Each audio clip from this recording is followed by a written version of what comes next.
Rádio Rio de Janeiro, a emissora da fraternidade, passa a apresentar Luz na Penumbra, programa que leva ao seu coração a mensagem da doutrina espírita.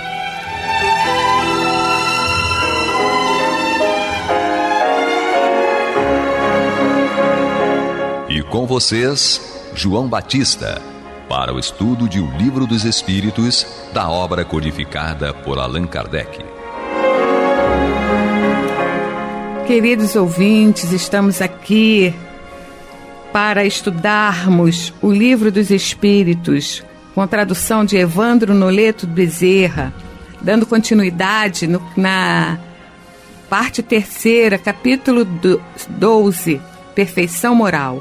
Hoje estudando as questões de 909 a 912. Paixão realmente é um assunto que requer uma atenção muito grande. E nós não podemos perder nenhum tempo em entendê-la e dominá-la. E para isso estou aqui, para darmos início ao estudo, estamos aqui com Dario Raume, né? Raume. Isso. Olá, queridos ouvintes.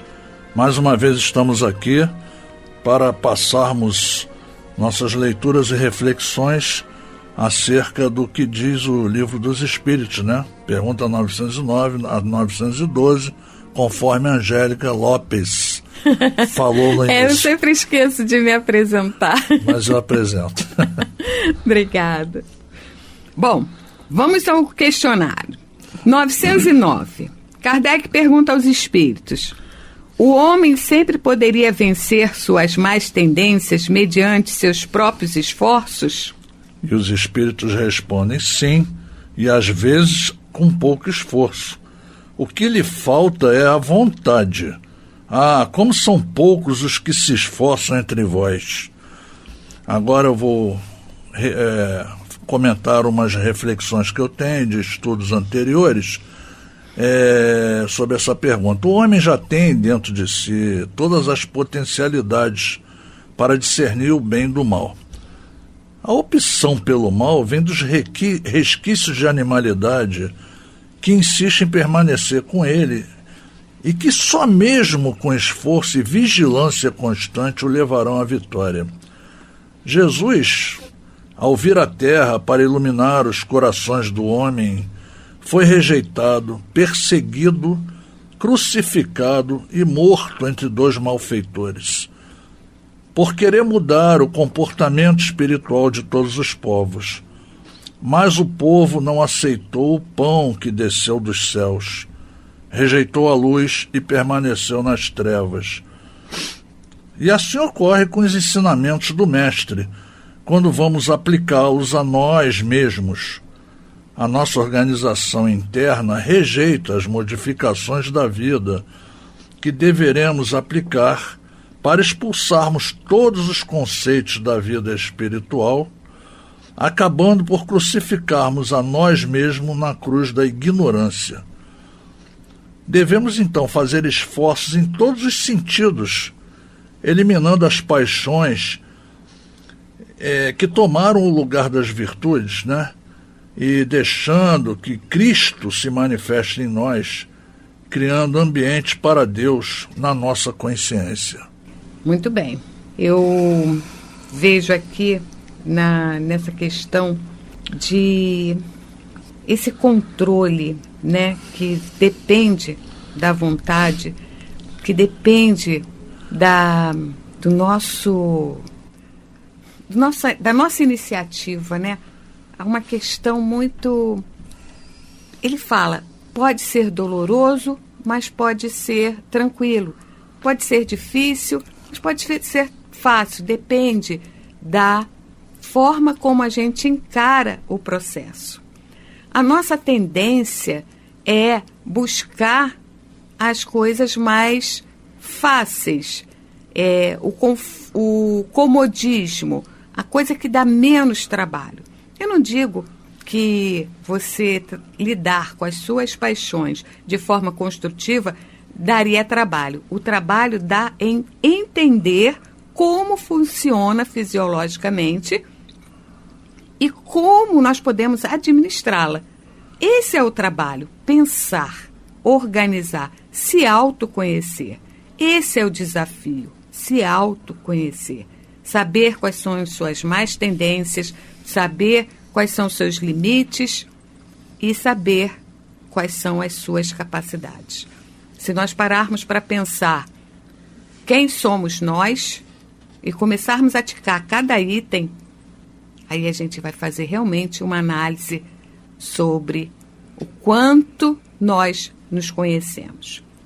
Bom, vamos dar sequência na questão 910, onde Kardec questiona: o homem pode encontrar nos espíritos assistência eficaz para superar suas paixões?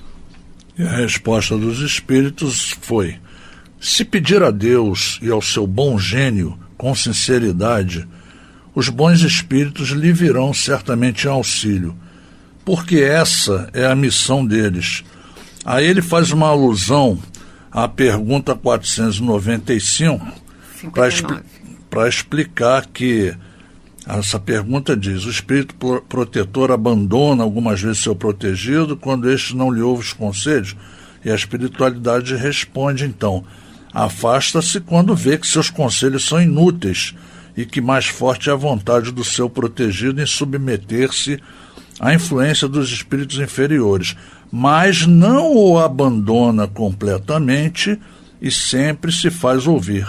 O homem é que fecha os ouvidos. O protetor volta desde que chamado.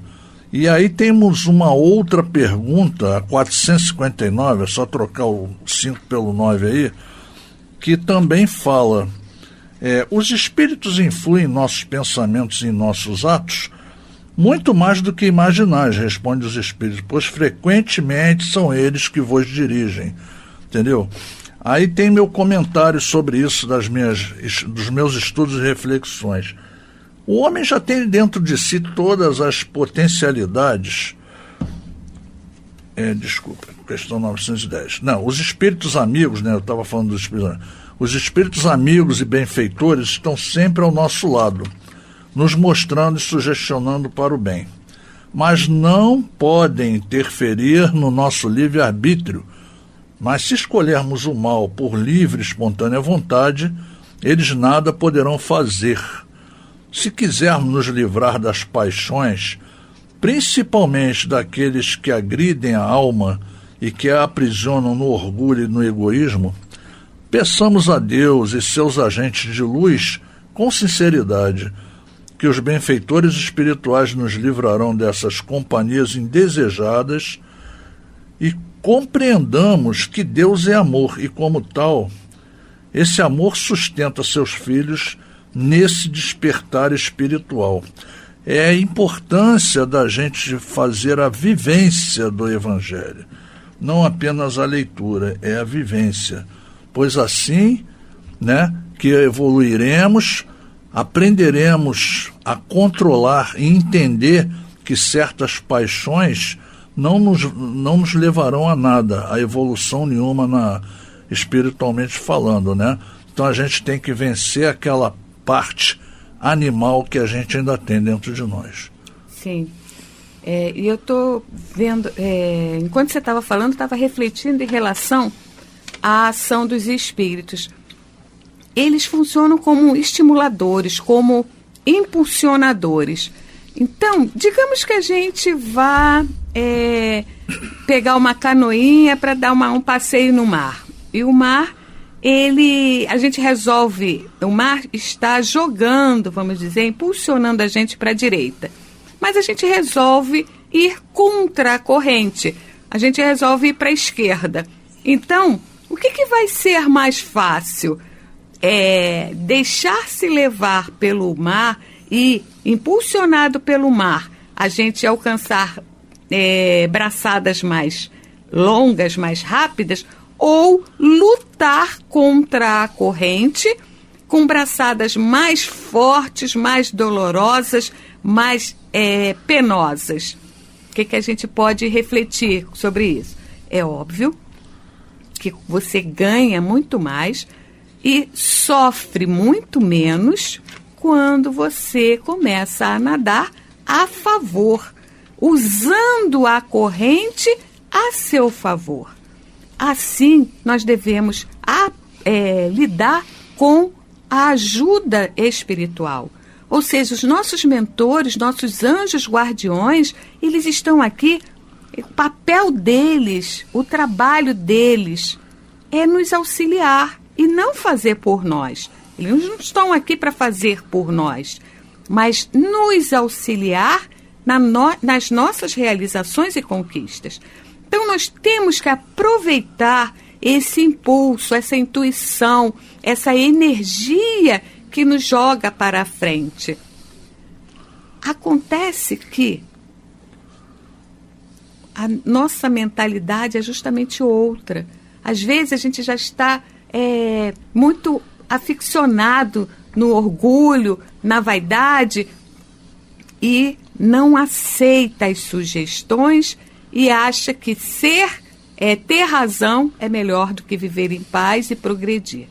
Então, vamos aproveitar a nossa corrente. Tem mais papo por aí depois da nossa vinheta.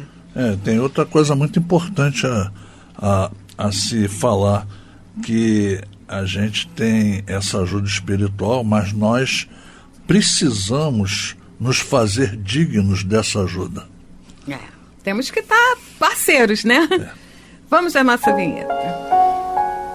Você está ouvindo pela Rádio Rio de Janeiro o programa Luz na Penumbra, com estudo de O Livro dos Espíritos, na apresentação de João Batista. Bom, dando sequência aí ao nosso estudo, que está quente, né? Está muito bom. Kardec pergunta: não existem paixões tão vivas e irresistíveis que a vontade seja impotente para dominá-las? E os espíritos responderam: será? Há muitas pessoas que dizem quero, mas sua vontade está apenas nos lábios. Querem, mas ficam muito satisfeitas que assim não seja. Quando o homem crê que não pode vencer suas paixões, é que seu espírito nelas se compraz, em consequência da sua inferioridade. Aquele que procura reprimi-las compreende sua natureza espiritual. Vencê-las para ele é um triunfo do espírito sobre a matéria. Aí eu, nos meus estudos e reflexões, comento: qualquer tipo de paixão, por mais tentadora que seja, ou mais impositiva que se mostre a nós, poderá ser sempre domada, desde que haja determinação e vontade firme em se ver livre dela, com a ajuda dos benfeitores espirituais. Quem se encontra preso às paixões mostra sua inferioridade, mostra ainda que não alcançou a sua paz, que advém da liberdade pelo conhecimento da verdade. Então asseguremos nossa boa vontade e coloquemo-la a serviço da caridade e da disciplina, do amor e da fraternidade, da paz e do perdão, sem nos esquecermos de convidar Jesus para esse ministério, já que ele é o nosso condutor. Muito interessante. Vamos completar a questão 912 e depois, faremos um fechamento melhor das nossas reflexões. Kardec continua questionamento: qual o meio mais eficaz de combater-se o predomínio da natureza corpórea? E a espiritualidade respondeu: praticar a abnegação. Praticar a abnegação e o trabalho em benefício dos outros, criando um clima de aceitação mútua com os companheiros de jornada, aurindo os recursos da paciência, da bondade, serenidade e amor pelas criaturas de Deus, num trabalho incessante na busca da sua iluminação espiritual, Quando o espírito reencarna, ele sofre a influência do corpo. Quanto mais inferior, mais se encontra preso às paixões. O método mais eficaz desse combate é a renúncia nos aspectos elevados que o Evangelho nos ensina. Aquele que pratica a abnegação aumenta seus valores espirituais e é capaz de sentir Deus comandando a sua consciência e o pulsar de Jesus no coração. Então, essa disciplina que a gente aplica, né, a cada dia no processo de aprendizado espiritual, entendeu? Isso é muito importante, a gente se abnegar, ter disciplina, ter a força de vontade. De hábito, né? Exatamente. Mudar os hábitos arraigados em encarnações anteriores que a gente traz. A forma como a gente enxerga, né, a gente acha que nosso ponto de vista é o principal. Eu trago as reflexões de Descartes, né, que ele fala assim: quando sofremos uma ação, uma paixão qualquer, embora seu afloramento seja espontâneo e involuntário, dado o automatismo que opera em nós, podemos, por nossa vontade, não consentir em seus efeitos e reter muito dos movimentos aos quais ele dispõe o corpo. Ou seja, sobre a ação de uma vontade, de uma paixão, como eu já coloquei em questões anteriores, né? Ela promove, ela irradia como um neurotransmissor e promove ações, certo? Ações de ataque, ações de defesa. Então, isso é uma movimentação, isso é como é que se diz? Um comportamento ditado pela paixão. Então, ele fala assim, por exemplo, se a cólera faz levantar a mão para bater, a vontade pode comumente retê-la. Se o medo incita as pernas a fugir, a vontade pode detê-las e assim por diante. Eis, portanto, uma constatação simples, porém altamente relevante para o controle das paixões. Sustar os seus efeitos maléficos sobre as coisas e pessoas. Isso está em nosso poder, desde que tenhamos vontade firme e discernimento moral para reconhecer quais os efeitos bons e quais os ruins. No entanto, ainda que exercida eficazmente essa limitação das manifestações externas das más paixões, resta o fato de que elas continuam existindo enquanto fenômenos em nosso mundo íntimo, ou seja, os sentimentos continuam presentes em nossa alma, prejudicando-nos a paz interior. E agora, o que nós vamos fazer com isso? Vamos entender o que Descartes está colocando aqui. Que a gente pode até segurar um efeito físico, né? Derivado de uma paixão nossa, de um comando abrupto da nossa paixão. Mas a gente pode segurar. Por exemplo, eu fiquei muito irritada com um amigo na repartição, alguma coisa assim. A vontade que eu tinha era de esganar. Ok, eu posso conter a minha vontade, não esganando-o. Isso é ótimo, porque você já conseguiu controlar a ação do seu corpo. Mas a energia resultante deste sentimento, ela está circulando no seu interior, no seu corpo, no seu pensamento, nas suas células. E está promovendo um desgaste, está promovendo um desarranjo, uma doença, vai gerar doenças. A gente já viu isso, a ação do pensamento e dos sentimentos gerando doenças, né? E isso é muito importante a gente refletir. Então, vamos ver mais um pouquinho de Descartes, né? Descartes enfatiza que a vontade não tem o poder de excitar ou suprimir diretamente as paixões. Um pouco de reflexão leva-nos a concordar? Bastará o orgulhoso simplesmente querer ser humilde? Será que, se eu sou extremamente orgulhosa, mas aí eu falei, não, eu a partir de hoje eu vou ser humilde, eu quero ser humilde. E eu viro humilde a partir desta declaração. Será que é assim que funciona? Será que de alguma coisa adiantará ao que está triste dizer para si próprio, ficarei alegre agora? Será que é assim que funciona? Vencerá alguém a mágoa simplesmente desejando alijar-se dela? Parece que não, né? Falta algo além da vontade. E o Livro dos Espíritos nos esclarece, nos explicita esta questão, certo?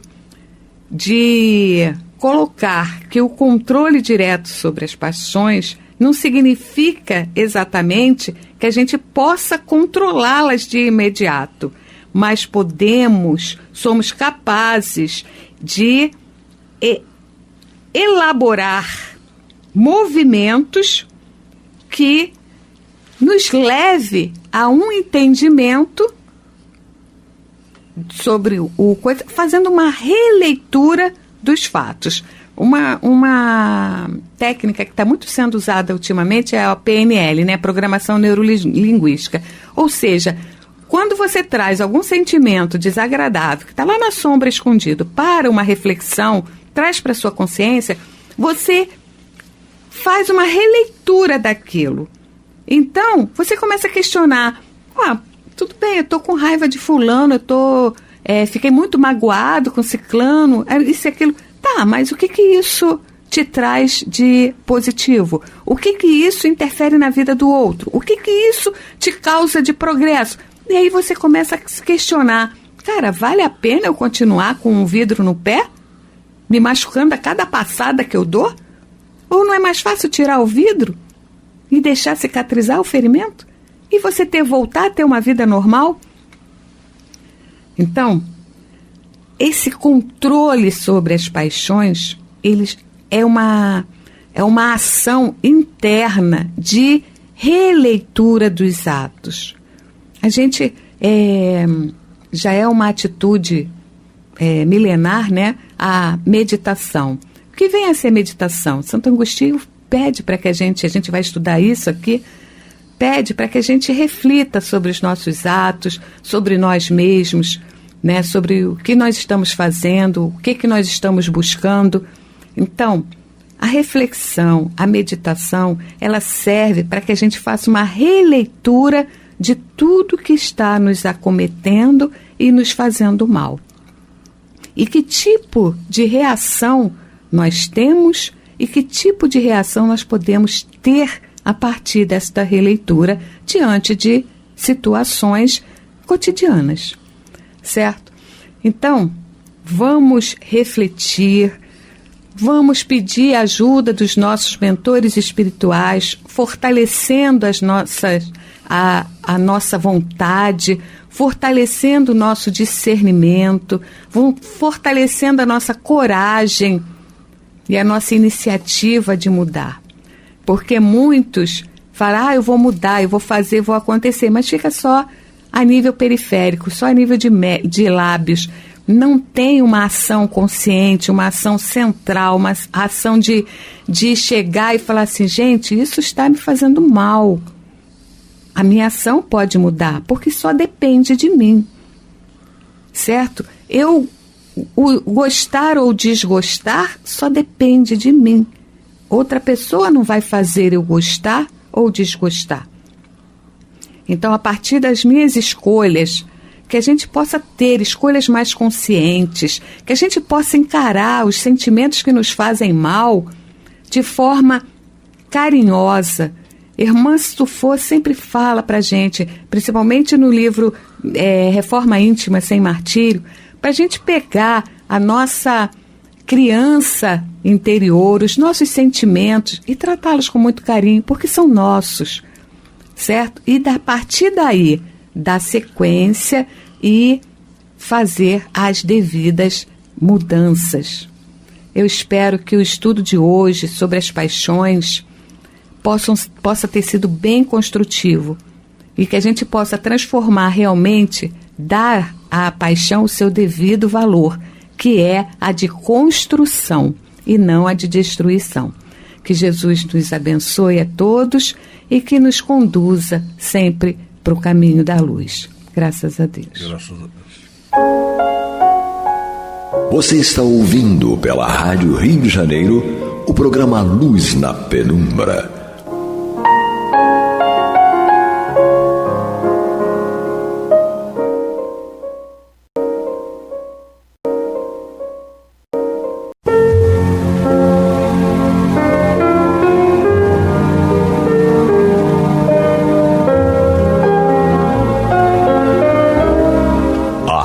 Rio de Janeiro está levando ao seu lar e ao seu coração a mensagem consoladora da doutrina espírita, através do programa Luz na Penumbra.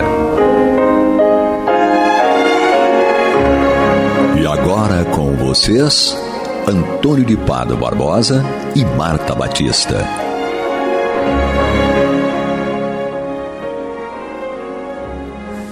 Olá, meus amigos. Estamos aqui mais uma vez de volta ao programa Luz na Penumbra, no qual nós estudamos o Evangelho segundo o Espiritismo de Allan Kardec. Estamos hoje dando início ao seu capítulo 16. Não se pode servir a Deus e a Mamon. E para trabalhar aqui conosco, como sempre, está Marta Batista e na técnica o Cláudio. Vamos então dar início a esse estudo, pedindo já a Marta que dê início à nossa palestra, Marta. Tudo bem? Olá, Antônio. Olá, Cláudio, na técnica. Olá, amigos ouvintes, amigas e amigos ouvintes. Nós então vamos dar prosseguimento ao estudo sequencial do Evangelho segundo o Espiritismo. O capítulo nós estamos iniciando hoje é o capítulo 16, não se pode servir a Deus e a Mamon, e vamos começar pelo tema da salvação dos ricos, né, e posteriormente preservar-se da avareza. Então, nós sabemos que o objetivo desse capítulo, né, e desse item em especial, a salvação dos ricos, é justamente de nos esclarecermos acerca da verdade, em função dos bens materiais, né, e sempre observando e ressaltando que eles não são um fim em si mesmos, né, mas os meios que Deus nos concede de forma provisória para que nós os utilizemos em benefício do próximo.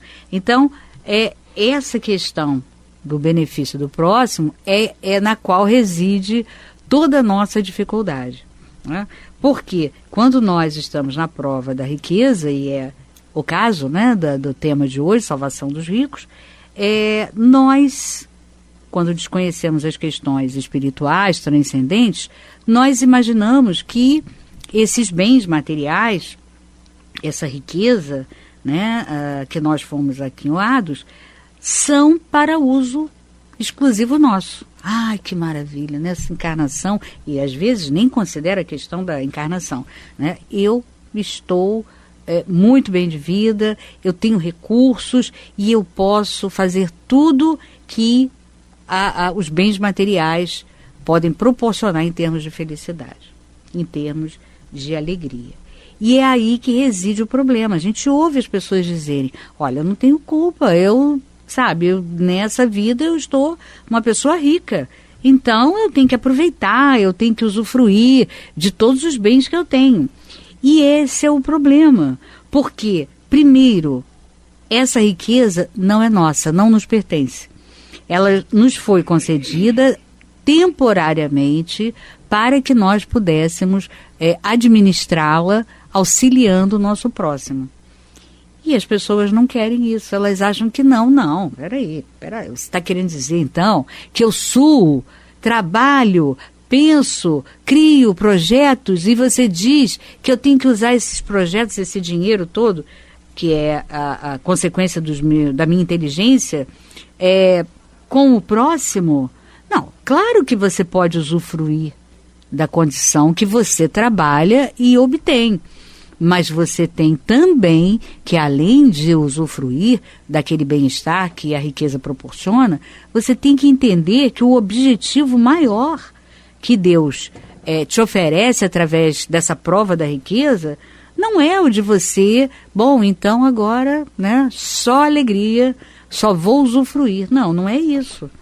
Existe uma humanidade que está ali convivendo com você, reencarnada, e que espera, como eles estão na outra prova, na prova oposta, que é a prova da pobreza, eles esperam ansiosos que você seja aquele provedor de empregos, né? Você seja aquele que elabora uma administração que não é egoística do dinheiro, para que eles possam ter trabalho, ter emprego e possam usufruir do seu trabalho através do mínimo possível, né, de conforto. Então, esclarecido isso, nós já observamos que esse é o objetivo, né? Nós vamos agora ver o que ele nos fala sobre isso. Existe uma citação em Lucas, capítulo 16, versículo 13, que diz assim: ninguém pode servir a dois senhores, porque ou odiará a um e amará o outro, ou se prenderá a um e desprezará o outro. Não podeis servir a Deus e a Mamon. Bom, agora então a gente vai se perguntar, né? O título do capítulo, não se pode servir a Deus e a Mamon. E existe aqui uma nota no rodapé da página que diz: Mamon, Deus das riquezas entre os sírios, nome que os evangelhos dão ao demônio das riquezas e ao demônio em geral. Nota do tradutor de acordo com o dicionário enciclopédico luso-brasileiro, Lelo Universal, volume 3. Bom, então existem muitas coisas para a gente falar aqui acerca disso. Primeiro é o sentido desse versículo, né? Ninguém pode servir a dois senhores, porque ou odiará um e amará o outro, ou vice-versa, né? E aí nós vamos entender que Jesus quer nos dizer quando ele fala sobre isso, quando ele diz que a gente não pode servir a dois senhores. Por quê? Na realidade, como Mamon, né, o poder, a soberania das coisas materiais, você não pode se prender, né, amar aí no sentido mais profundo da palavra, de você se prender a Mamon, que é aquele responsável pelas coisas materiais, e você cuidar da salvação do espírito, né, ou da libertação, como você queira. Aqui a gente usa porque o próprio Evangelho segundo o Espiritismo opta por usar esse termo, né, salvação. Muito bem, então você não pode fazer as duas coisas ao mesmo tempo, e ele explica claramente. Porque se você se dedicar a ser uma pessoa totalmente voltada para os bens materiais, para como ganhar esse dinheiro, como você elaborar projetos todos voltados para o ganho material, é lógico que você não vai ter tempo, né? E nem vai ter como responder e nem como seguir os preceitos religiosos, os preceitos espirituais, porque você está se dedicando àquilo. Então, por isso ele diz que você não pode servir a Deus e a Mamon. Então, ou você serve a um e deixa o outro de lado, ou você faz o inverso, né? Prevalece o espiritual e deixa também o material, o que não é possível, né? Porque você precisa estar reencarnado para evoluir, e logicamente que reencarnado você vai ter que lançar mão das coisas materiais. Muito bem, então vamos ver aqui o que ele nos diz adiante para ver como conciliar isso. Então, um jovem aproximou-se de Jesus e disse: Bom mestre, que bem devo fazer para adquirir a vida eterna? Jesus lhe respondeu: Por que me chamas de bom? Apenas Deus é bom.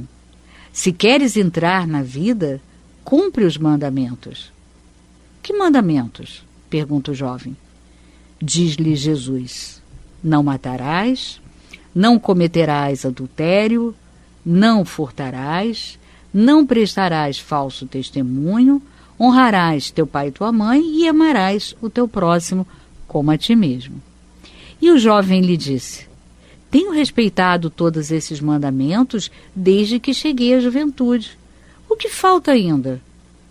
Jesus respondeu: se tu queres ser perfeito, vai, vende o que tens e dá-os aos pobres, e terás um tesouro no céu.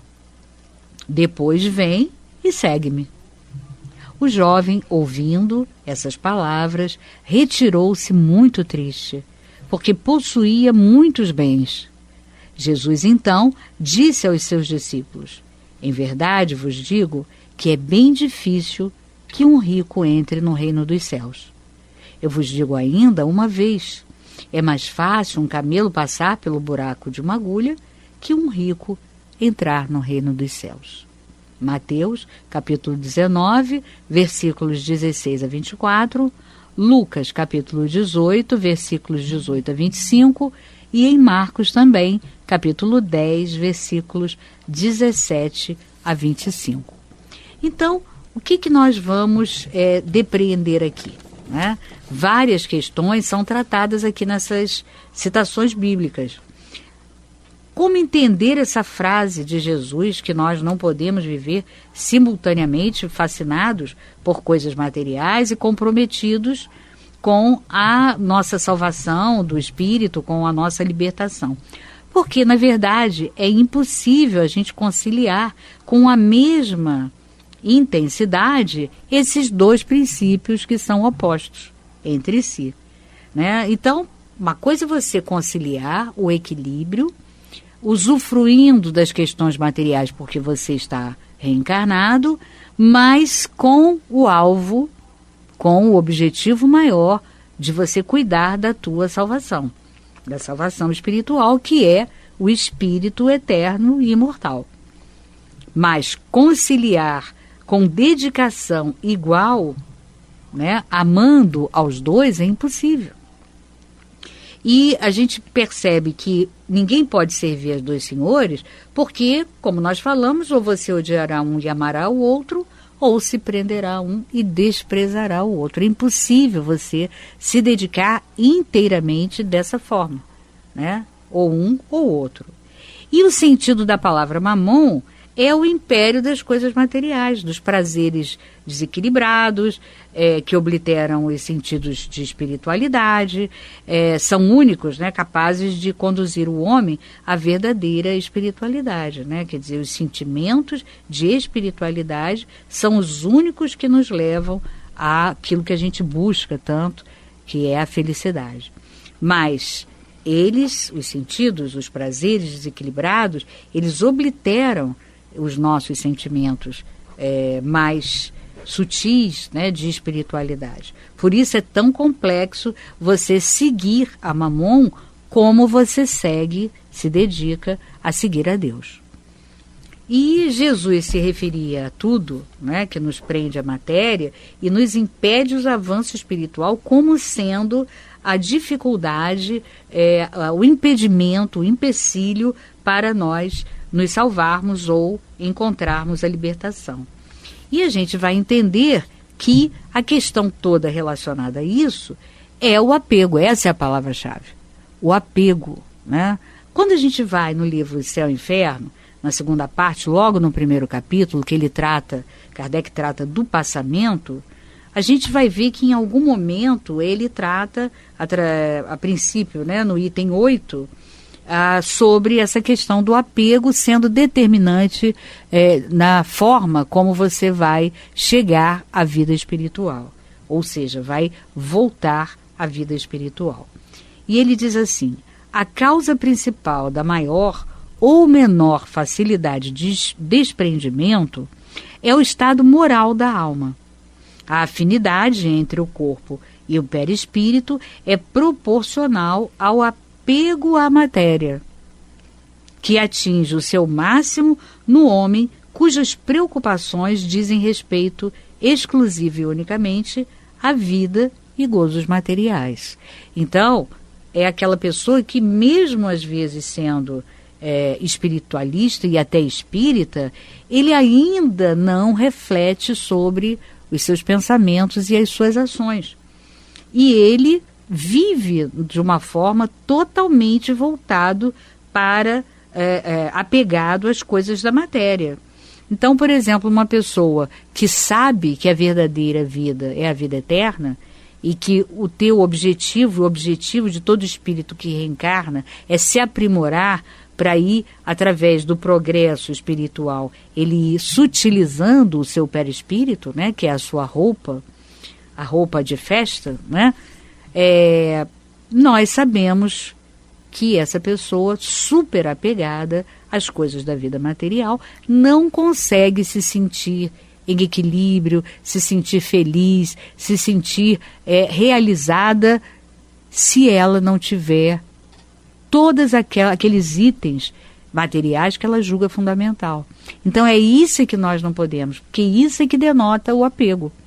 Agora, você usufruir do dinheiro que você tem, se você tem muito, porque trabalha e ganha muito bem, ótimo, não tem problema nenhum, desde que você entenda que, primeiro, tem que arrumar um jeito de ajudar o próximo, porque esse é o objetivo maior. E segundo, que você pode ser feliz mesmo sem aquelas coisas. Então, se você conseguir ser feliz tendo ou não tendo, e as perdas, né? Essas perdas são excelentes exercícios. A gente diz assim, poxa, como é que diz que a perda é ótimo exercício? Pode não ser aparentemente muito agradável, né? Você ter algo bom, confortável, agradável, porém é um bom exercício porque você vai conseguir se olhar no seu verdadeiro tamanho, né? Você vai ver, puxa, mas espera aí, eu acho que eu estou dando muita importância, né, a isso que eu perdi. Eu vou começar com coisas pequenas, porque coisas grandes já são um exercício mais avançado, né? Coisas pequenas, puxa, às vezes a gente perde um anel, perde uma roupa, porque ela queima, né? Ou porque ela rasga, ou porque ela mancha. E se você, na hora, é claro que você vai ter uma reação de não ficar feliz, mas a questão é você se trabalhar e começar a refletir. Não, pera um instantinho. Será que a minha vida, para ser feliz, depende de uma blusa? Depende de um anel? Por mais que esse anel seja lindo, por mais que essa blusa seja maravilhosa, não dá. É isso que a gente tem que começar a fazer. Um exercício de reflexão constante para ver o nosso nível de apego, né? Como ele diz aqui. E esse nível de apego não só vai ser um empecilho para você ter uma vida mais alegre, mais feliz, mais equilibrada, mais harmônica, mas vai ser também e fundamentalmente determinante para o teu retorno à vida espiritual, né? Como é que vai ser? Todo mundo fica tenso, né? O próprio capítulo que a gente está estudando, no item 7, um item anterior, ele fala, o último alento quase nunca é doloroso. Olha, legal, já perdemos o medo, né, o temor da morte no sentido de doer, no sentido de ser doloroso. Na realidade, Jesus não deseja que a gente dê os nossos bens. Não é esse o objetivo, né? Então eu sou rico, tenho que me desfazer de tudo. Não. Você tem que ver se você já consegue chegar num pequeno patamar de desapego. Pequeno, né? E claro, com vistas a crescê-lo. Então, logicamente, é isso que você tem que ver. E não se desfazer do dinheiro que tem. O dinheiro é um bem se você souber administrá-lo bem, né? Se você souber ajudar as pessoas e fazer daquele dinheiro uma forma de melhorar o mundo. Então, o dinheiro não é condenado. E a segunda recomendação feita ao moço, a Jesus, era que ele se desfizesse justamente porque ele percebeu, né, olhando o seu perispírito, com certeza Jesus ali percebeu claramente que ele ainda estava apegado. E era preciso ainda aquele item, né? Ora, você se você já desenvolveu várias questões em termos de obediência às leis divinas, aos mandamentos, é lógico que cabe, então, você se libertar daquilo que está te aprisionando, que é esse apego, esse amor excessivo a mamon, que são as coisas materiais. E aqui ele termina, né, dizendo que é mais fácil, então, um rico, né, é mais fácil um camelo passar pelo buraco de uma agulha que um rico entrar no reino dos céus. É claro que a gente sabe que o rico não é uma pessoa excomungada, né? E ele não está dizendo que, olha, os ricos jamais entrarão no reino dos céus. Não disse isso. Ele apenas disse que é mais fácil, né, o camelo passar por um buraco de uma agulha do que o rico entrar no reino dos céus. Por quê? Porque, na realidade, ele está como esse moço da parábola, né? Ele está de uma forma tão vinculado, tão ligado, que ele não consegue, na hora que ele necessita dar o testemunho, ele não consegue. Então, é isso que ele quis dizer. E aqui tem uma nota no meu livro, na tradução deixa eu ver aqui, qual é a tradução? Do Celde, né, do Leon Denis, que diz, uma nota de rodapé de Kardec, que diz assim: esta figura ousada pode parecer um pouco forçada, porque não se vê a relação que existe entre um camelo e uma agulha. Isso ocorre porque em hebreu emprega-se a mesma palavra para falar de cabo e camelo. E na tradução foi empregada a segunda acepção, que é a do camelo, quando na realidade, ele diz aqui, é mais provável que a primeira é que estivesse no pensamento de Jesus. Então, o que Jesus estava pensando, quando usou essa palavra, que tem dois significados, né, ele estava pensando na primeira, que é cabo. Por isso ele utilizou. Né? Mas, de qualquer maneira, ele está querendo dizer que é bastante difícil. Mas não é impossível, é apenas porque essa prova da riqueza faz com que as pessoas se apeguem demais, né? Se apeguem demais às coisas materiais e fazem dessas coisas materiais a sua razão de ser, né? Elas mudam o roteiro, né? O roteiro, na realidade, são as questões espirituais de salvação do nosso espírito, mas eles utilizam primeiro o bem-estar material, a comodidade espiritual. Então, a gente depreende desses primeiros itens, né, do primeiro e segundo, que a riqueza não é condenável em si mesma. O emprego que nós lhe damos é que a tornará um empecilho ou um poderoso auxílio para o nosso progresso espiritual. Não é mesmo, Antônio? É verdade, Marta. Nós temos uma certa dificuldade de entender esse conceito trazido por Jesus e muitas vezes interpretamos desta forma que você está falando, que nós queremos então nos livrar, não devemos possuir as riquezas, né? Porque dificilmente quem possui as riquezas entraria no reino de Deus. Mas eu vejo assim, realmente é difícil quem possui a riqueza, mas se essa pessoa está só usufruindo da posse dessa riqueza para si. Agora, se ela está administrando bem essa riqueza em benefício de si próprio e de outros, ele vai ser o rico exceção. Claro. Vai ser a exceção que consegue passar pelo fundo da agulha. Sem dúvida. Porque o que Jesus está mostrando é isso. Não é que você tenha que abdicar da riqueza, senão o contrário que seria o verdadeiro. Todo pobre está garantido no reino dos céus. E também não está. Não. Então, o problema não é que a riqueza seja um impeditivo de você entrar no reino dos céus. A riqueza é um complicador. Ela complica para você, porque você tem que fazer um esforço muito grande para resistir às tentações que a riqueza proporciona, para aí sim entrar no reino dos céus. Aquele que não tem riqueza não tem esse complicador, não está sujeito a essas tentações que a riqueza permite. Promove. Então ele tem mais facilidade ou menos dificuldade de entrar no reino de Deus. Eu penso assim, que essa é a imagem que nós temos que adotar para entender essa relação da riqueza com o reino de Deus. Porque desde o título aqui do capítulo, é uma dicotomia realmente entre Deus e Mamon. Céu e riquezas, não é? Salvação e posses. Então há essa dicotomia. E nós temos que entender bem para que não escorreguemos no sentido contrário, né? Sem dúvida. Aí vamos virar temos que ser um pária para poder entrar no reino de Deus. Não é bem assim não que a é banda bem toca. assim. Mas esse capítulo é longo, vai se tratar o tempo todo disso. Isso. Então vamos ter tempo nos próximos programas de explicar melhor essa situação.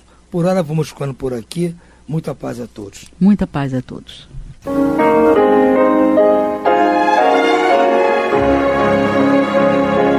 E vamos ouvir agora a prece de encerramento de nosso programa, na voz de Geraldo de Aquino. Jesus, dá-nos coragem para a luta, piedade para os insultos e misericórdia para as injustiças e ingratidões. Limpa nossa alma de inveja e ambições mesquinhas, de ódio e de vingança o nosso caminho. Que assim seja.